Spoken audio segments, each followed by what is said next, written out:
Assalamualaikum warahmatullahi wabarakatuh.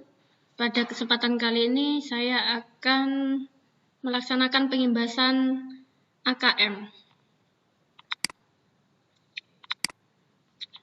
Adapun latar belakang dan kebijakan asesmen nasional yang disingkat dengan AN, berdasarkan hasil PISA membuktikan kemampuan belajar siswa pada pendidikan dasar dan menengah kurang memadai. Pada tahun 2018, sekitar 70% siswa memiliki kompetensi literasi membaca di bawah minimum. Sama halnya dengan keterampilan matematika dan sains, 71% siswa berada di bawah kompetensi minimum untuk matematika dan 60% siswa di bawah kompetensi minimum untuk keterampilan sains.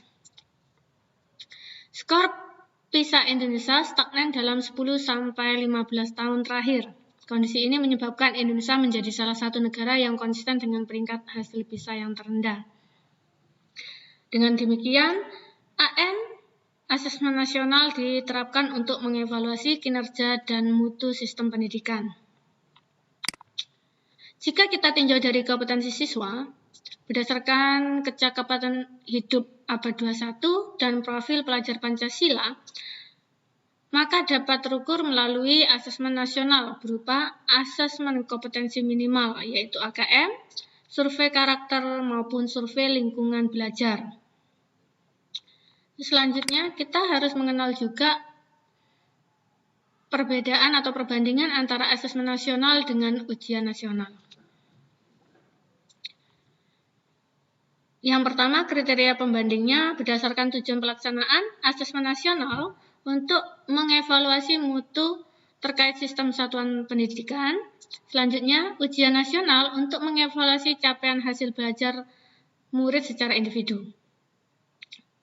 Kriteria pembanding yang kedua, jenjang penilaian, asesmen nasional SD, MI, SMP, SMA, program kesetaraan jenjang dasar dan menengah.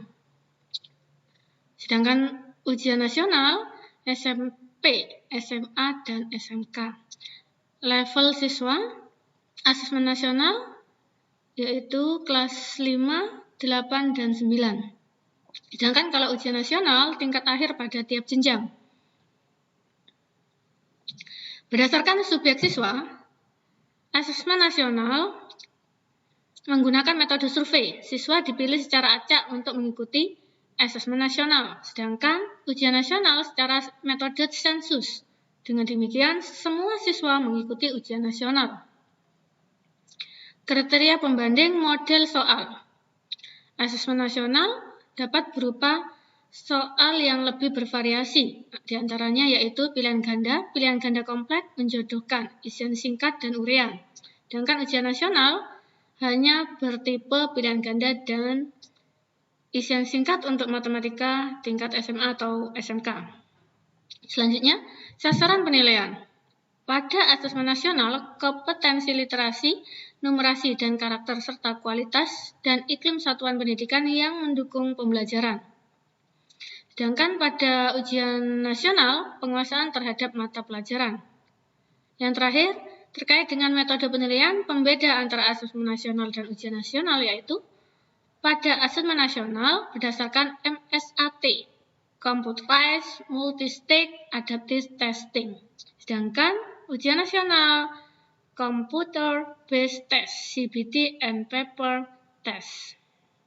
Oke, ini pembeda inti dari asesmen nasional dan UN. Saya rasa cukup sekian untuk mengetahui sejauh mana AKM diperlukan untuk mengatasi permasalahan peringkat Indonesia yang merupakan peringkat terendah pada hasil PISA. Semoga dengan menggunakan AKM, Indonesia memperoleh peringkat atas. Terima kasih. Assalamualaikum warahmatullahi wabarakatuh.